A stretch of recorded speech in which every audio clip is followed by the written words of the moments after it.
नमस्कार। हमने पिछली कक्षाओं में त्रिभुज के बारे में पढ़ा है। हमें पता है कि भुजाओं के आधार पर त्रिभुज तीन प्रकार के होते हैं: समबाहु त्रिभुज, समद्विबाहु त्रिभुज और विषम बाहु त्रिभुज। समबाहु त्रिभुज क्या होते हैं? ऐसे त्रिभुज जिनकी सभी भुजाएं समान हो, समबाहु त्रिभुज कहलाते हैं। समद्विबाहु त्रिभुज क्या होते हैं? ऐसे त्रिभुज जिनकी कोई दो भुजाएं समान हो, समद्विबाहु त्रिभुज कहलाते हैं। और विषम बाहु त्रिभुज ऐसे त्रिभुज जिनमें भुजाओं का कोई भी संबंध ना हो, विषम बाहु त्रिभुज कहलाते हैं। या तीनों भुजाएं भिन्न भिन्न हो, विषम बाहु त्रिभुज कहलाते हैं। तो हमें इन सभी प्रकार के त्रिभुजों का क्षेत्रफल ज्ञात करना है। तो त्रिभुजों का क्षेत्रफल ज्ञात करने के लिए हम सबसे पहले लेते हैं एक समबाहु त्रिभुज। ये लिया मैंने समबाहु त्रिभुज। एक समबाहु त्रिभुज ए बी सी। समबाहु त्रिभुज की प्रत्येक भुजाएं समान होती हैं, इसलिए ए इकाई में इनकी भुजाएं ले लेता हूं। अब हमें शीर्ष से हमें पता है, हमें क्या ज्ञात है, एक ज्ञात तथ्य हमें यहां लिखना पड़ेगा। हमें ज्ञात है, क्या ज्ञात है? देखिए, किसी समबाहु त्रिभुज या समद्विबाहु त्रिभुज के शीर्ष से आधार पर डाला गया लंब आधार को समद्विभाजित करता है। पुनः सुनिए, किसी समबाहु त्रिभुज या समद्विबाहु त्रिभुज के शीर्ष से आधार पर डाला गया लंब आधार को समद्विभाजित करता है। तो चलिए यहां देख लेते हैं हम कि ए है, तो ये आधार दो भागों में जब बढ़ जाएगा डी के कारण, तो ये भाग भी हो जाएगा a/2 और ये वाला भाग भी हो जाएगा a/2। तो हम जो त्रिभुज का क्षेत्रफल जानते हैं, हम त्रिभुज का क्षेत्रफल क्या जानते हैं? हम जानते हैं कि त्रिभुज का क्षेत्रफल, यदि हमें शीर्ष लंब ज्ञात है तो त्रिभुज का क्षेत्रफल ज्ञात करना बिल्कुल कठिन नहीं है। त्रिभुज का क्षेत्रफल 1/2 आधार गुणा ऊंचाई, आधार गुणा ऊंचाई। अब यहां हम देखते हैं 1/2, ये लिख दिया मैंने 1/2। आधार क्या है? ये देखिए, हमारे पास a/2 तो है, लेकिन ऊंचाई ज्ञात नहीं है। ऊंचाई हमें ज्ञात नहीं है, तो हम त्रिभुज ADB में हम क्या करेंगे? सबसे पहले त्रिभुज ADB में पाइथागोरस प्रमेय से, पाइथागोरस प्रमेय से, यहां पर पहले मैं आधार हमें ज्ञात है, आधार क्या है?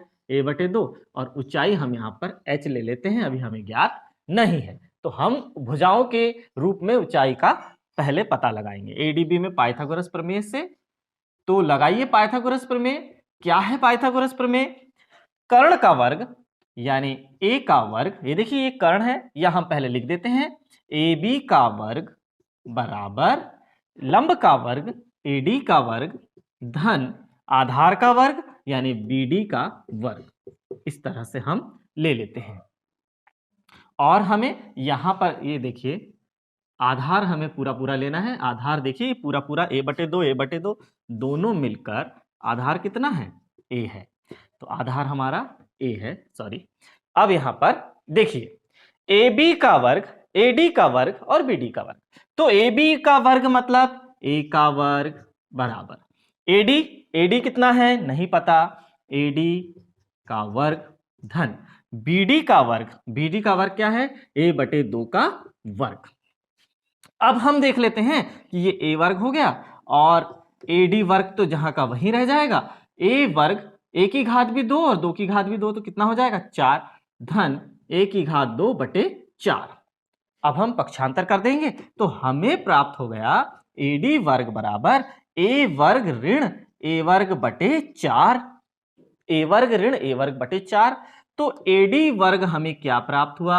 AD वर्ग हमें प्राप्त हुआ, ये देखिए, ये इसके बटे कुछ नहीं, तो एक, दोनों के बटे हम 4 कर देंगे, तो 4a वर्ग हो जाएगा माइनस a वर्ग पूरे के बटे 4। तो AD वर्ग हमें क्या प्राप्त हुआ? AD वर्ग हमें क्या प्राप्त हुआ? देखिए, AD वर्ग बराबर ये 3a वर्ग बटे 4। AD वर्ग का मान है 3a वर्ग बटे 4। या हम इसे लिख देंगे कि AD वास्तव में हमें क्या प्राप्त हुआ, वर्ग हटेगा तो उस तरफ वर्गमूल लग जाएगा, वर्गमूल लगेगा तो करनी 3 ऊपर आ गया, करनी 3 बटे 4 पर करनी यदि लगेगा तो 4 पर वर्गमूल लगने से क्या बचेगा, 4 का वर्गमूल 2, और भुजा के वर्ग में यदि वर्गमूल लगेगा, हम पूरे में पहले लगा देते हैं, ये देखिए 3a वर्ग बटे 4। तो AD हमें क्या प्राप्त हुआ, जो जो करनी से बाहर निकाल सकता है उसे निकाल दीजिए। AD हमें प्राप्त हो गया करनी 3 और 4 2 गुणा 2 के रूप में बाहर निकलेगा, इसलिए करनी 3 बटे 2 हो गया। ये देखिए AD वर्ग में करनी 3 बटे 2 और भुजा का वर्ग A वर्ग था तो उसका वर्गमूल A होगा। ये हमें AD का मान प्राप्त हो गया। अब जो भी यहाँ इकाई रहेगी वो इकाई हम ले लेंगे, सेंटीमीटर है तो सेंटीमीटर, मीटर है तो मीटर। AD का मान हम यहाँ रख देते हैं समीकरण 1 में, तो हमें समबाहु त्रिभुज के क्षेत्रफल का सूत्र मिल जाएगा कि वास्तव में हमें केवल भुजा ज्ञात होने पर हम समबाहु त्रिभुज का क्षेत्रफल कैसे निकाल सकेंगे। ये हो गया हमारा A और यहां हो गया करनी 3 बटे 2a।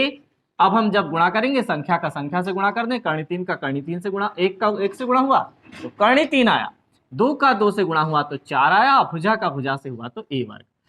वर्ग इकाई क्षेत्रफल किस में होता है, वर्ग इकाई में। यदि सेंटीमीटर में हमारा सवाल है तो वर्ग सेंटीमीटर में, और मीटर में हमारा सवाल है तो वर्ग मीटर में। इस तरह से हमें समबाहु त्रिभुज का क्षेत्रफल कैसे निकालेंगे, हम समबाहु त्रिभुज का क्षेत्रफल, तो हम भुजा ज्ञात होने पर समबाहु त्रिभुज का क्षेत्रफल निकाल पाने में सक्षम हैं। इसी प्रकार हम देखते हैं कि समद्विबाहु त्रिभुज का क्षेत्रफल हम कैसे निकाल पाएंगे। चलिए तो हम एक समद्विबाहु त्रिभुज ले लेते हैं। ये मैंने ले लिया एक समद्विबाहु त्रिभुज ABC। इसकी जो दो समान वाली भुजाओं को मैं ले लेता हूं AA इकाई, और जो आधार को मैं ले लेता हूं B इकाई। इस तरह से मेरे पास एक समद्विबाहु त्रिभुज है। यह एक समद्विबाहु त्रिभुज है। समद्विबाहु त्रिभुज के बारे में भी हम जानते हैं कि किसी समद्विबाहु त्रिभुज के शीर्ष से आधार पर डाला गया लंब आधार को समद्विभाजित करता है, ये हम जानते हैं। तो चलिए हम ये शीर्ष से आधार को मिलाने वाला शीर्ष लंब जो है वो आधार को 2 बराबर भागों में बांटता है, यानी ये वाली भुजा भी हो गई अब हमारी B बटे 2 और ये वाली आधा भाग भी हमारा हो गया B बटे 2, जबकि ये पूरा आधार कितना है, पूरा आधार हमारा B है। अब हम लेते हैं कि कैसे हम इस त्रिभुज का क्षेत्रफल निकाल पाएंगे। तो त्रिभुज का क्षेत्रफल निकालने के लिए हमारे पास शीर्ष लंब का होना आवश्यक है। तो शीर्ष लंब सबसे पहले हम कैसे ज्ञात करेंगे, तो त्रिभुज ADB में सबसे पहले हमने लिया कि त्रिभुज ADB में बिल्कुल उसी तरह से पाइथागोरस प्रमेय से, ये ले लिया पाइथागोरस प्रमेय से।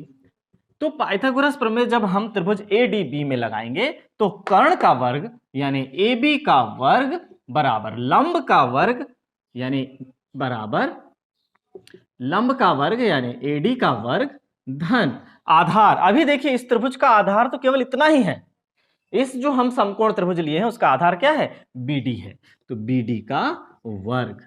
तो चलिए AB का वर्ग हमें ज्ञात है क्या, देखिए AB का वर्ग है हमें ज्ञात है A वर्ग बराबर AD का वर्ग।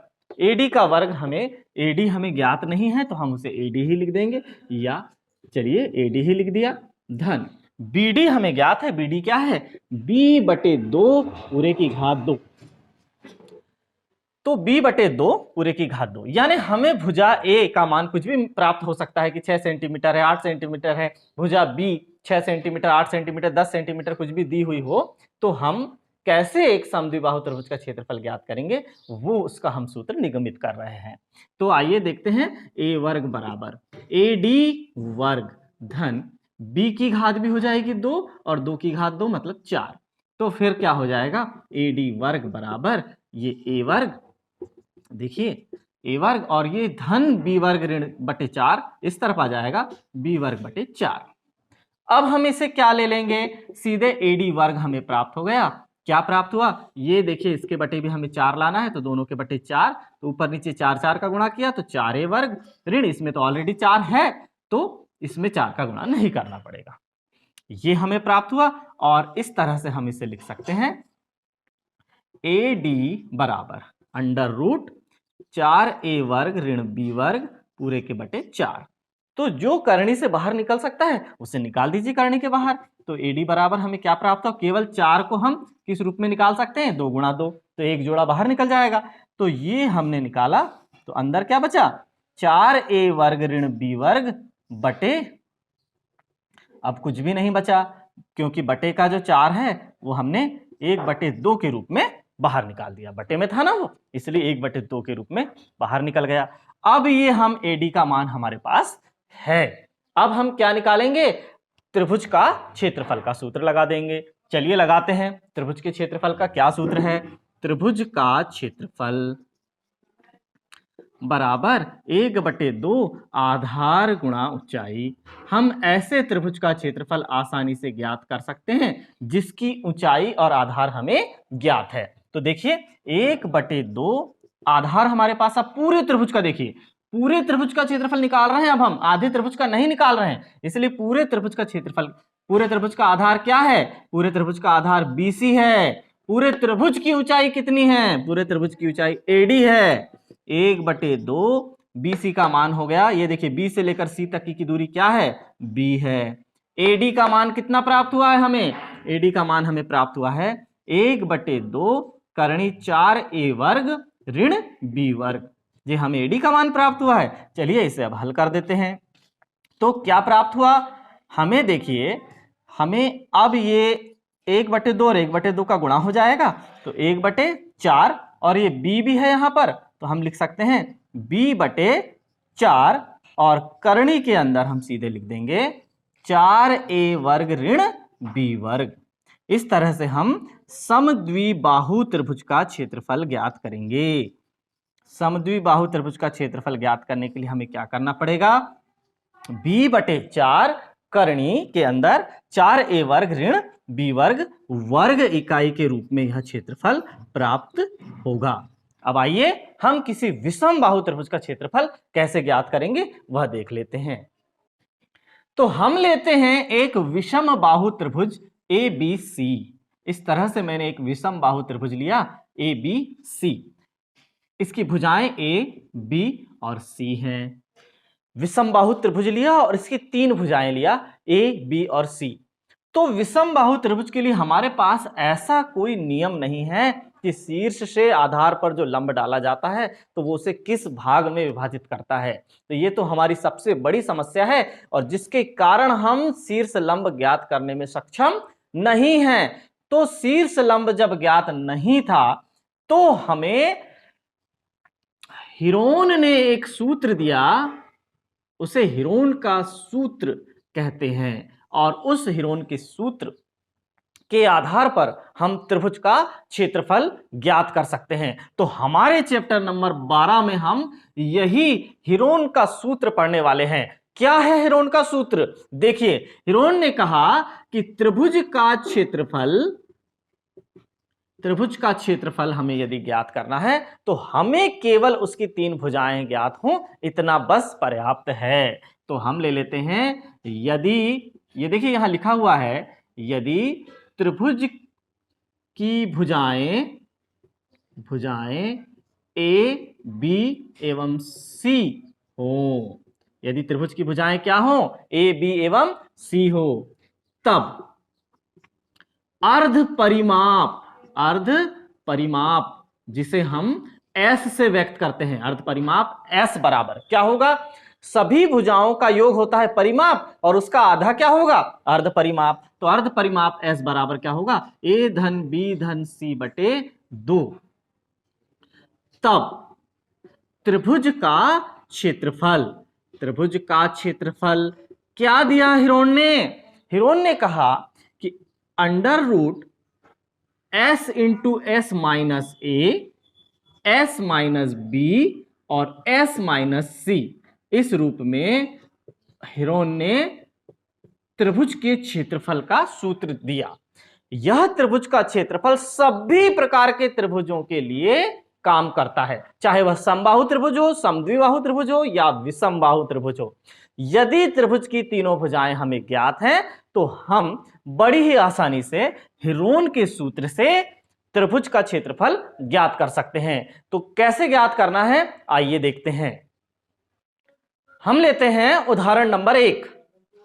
एक त्रिभुज का क्षेत्रफल ज्ञात कीजिए जिसकी दो भुजाएं 8 सेंटीमीटर और 11 सेंटीमीटर हैं। एक त्रिभुज है जिसकी दो भुजाएं 8 सेंटीमीटर और 11 सेंटीमीटर हैं तथा जिसका परिमाप 32 सेंटीमीटर है। तो चलिए हम ले लेते हैं हल में। ज्ञात है त्रिभुज ABC में, चाहो तो आप यहां पर इस तरह से एक त्रिभुज ABC ले सकते हैं। इस तरह से मैंने ले लिया त्रिभुज ABC में A, देखिए A, ये B और ये C। भुजा A बराबर 8 सेंटीमीटर, भुजा B बराबर 11 सेंटीमीटर। परिमाप क्या दिया हुआ है, परिमाप बराबर 32 सेंटीमीटर। तो तीसरी भुजा हम निकाल लेंगे। तीसरी भुजा C कैसे निकलेगी? तीसरी भुजा, ये देखिए हमारे पास दो भुजाएं जब ज्ञात हैं तो हम तीसरी भुजा तो बड़ी ही आसानी से निकाल सकते हैं। कैसे निकालेंगे तीसरी भुजा? ये 32 में से ये पहली भुजा को घटाया और ये दूसरी भुजा को घटाया तो तीसरी भुजा अपने आप निकल कर सामने आ गई। पहली भुजा को घटाया तो 24 बचा, 24 में से फिर मैं 11 घटाऊंगा तो कितना बचेगा? 13। ये 13 सेंटीमीटर। हम यहाँ पर लंबाई के अनुसार हमने यहाँ पर नहीं दिखाया है, आप चाहो तो लंबाई के अनुसार भी दिखा सकते हैं आकृति को, कौन सी लंबाई छोटी है कौन सी लंबाई बड़ी है। ये देखिए A हमने 8 दिखा दिया, B हमने 11 दिखा दिया। A बराबर 8 सेंटीमीटर, B बराबर 11 सेंटीमीटर और C बराबर 13 सेंटीमीटर। अब हम यहाँ देखते हैं कि ABC जब हमें ज्ञात हो गया है, हमें यह भी तो ज्ञात है परिमाप बराबर 32 सेंटीमीटर। तो अर्ध परिमाप क्या होगा? अर्ध परिमाप S बराबर 32 का आधा, सीधे सीधे 32/2, 16 सेंटीमीटर। या यदि हमें ऐसा नहीं करना है तो तीनों भुजाओं का योग बटे 2 से भी अर्ध परिमाप निकल जाता है। अब हमारे पास त्रिभुज का क्षेत्रफल का सूत्र क्या है? हीरोन का सूत्र क्या है? देखिए त्रिभुज का क्षेत्रफल बराबर √S × S - A × S - B × S - C। हमारे पास S, S - A, S - B और S - C के रूप में सवाल दिया हुआ है। अब हम सीधे इसमें मान रख देंगे तो हमें क्या प्राप्त होगा? त्रिभुज का क्षेत्रफल √S का मान क्या है? S का मान 16 है। फिर S का मान क्या है? 16 है। ऋण A, बिल्कुल मान बस रखना है। A का मान हमारे पास क्या है? 8 है। फिर दूसरा कोष्टक शुरू, फिर S के स्थान पर 16, फिर B के स्थान पर 11, फिर इस S के स्थान पर 16, फिर C के स्थान पर 13। बस यही हमारा सवाल समाप्त समझ लो। अब देखिए इसके बाद क्या होगा क्षेत्रफल, देख लेते हैं। √S, ये देखिए 16 है, फिर गुणा 16 में से जब हम 8 कम कर देंगे तो कितना बचेगा? 8, फिर गुणा, फिर 16 में से 11 कम कर देंगे कितना बचेगा? 5, फिर 16 में से 13 कम कर देंगे तो कितना बचेगा? 3। जिस के जोड़े बन रहे हैं उसे हम बाहर निकाल देंगे।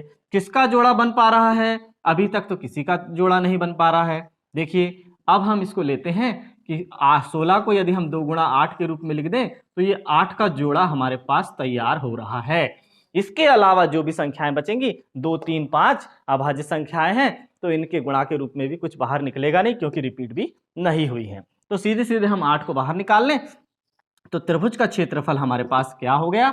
8 को हमने बाहर निकाला तो अंदर बचा ये 2, ये 5 और ये 3। तो क्षेत्रफल हो गया त्रिभुज का 8 करणी 5 × 15 = 30, 8 करणी 30 वर्ग इकाई। इस तरह से बड़ी ही आसानी से हमने इस सवाल को हल कर लिया है। अब हम अगले सवाल की ओर जाते हैं।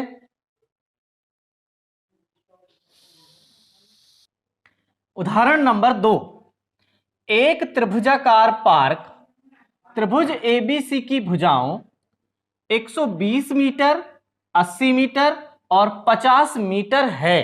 तीन भुजाएं हैं, तीनों भुजाएं ज्ञात हैं हमें। एक मालिन धनिया नाम की एक मालिन है जो कि इसके चारों ओर एक बाड़ लगानी है, उसे बाउंड्री बनानी है इसके चारों ओर, और इसके अंदर घास उगानी है। एक और 3 मीटर चौड़े एक फाटक के लिए स्थान छोड़ते हुए, केवल एक फाटक के लिए बस स्थान छोड़ रही है वह, इसके चारों ओर 20 रुपए प्रति वर्ग मीटर की दर से बाड़ लगाने का व्यय भी ज्ञात कीजिए। संपूर्ण परिमाप में केवल 3 मीटर स्थान हमें फाटक के लिए छोड़ देना है, बाकी पूरे परिमाप में हमें बाड़ लगानी है। तो सबसे पहले हम क्षेत्रफल ज्ञात कर लेते हैं। क्षेत्रफल हमें ज्ञात करना है, तो देखिए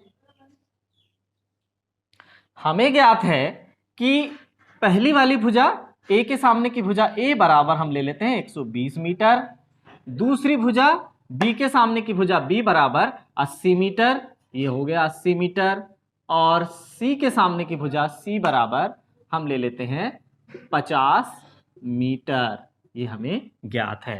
तो लिख लें हम हल में, सबसे पहले ज्ञात है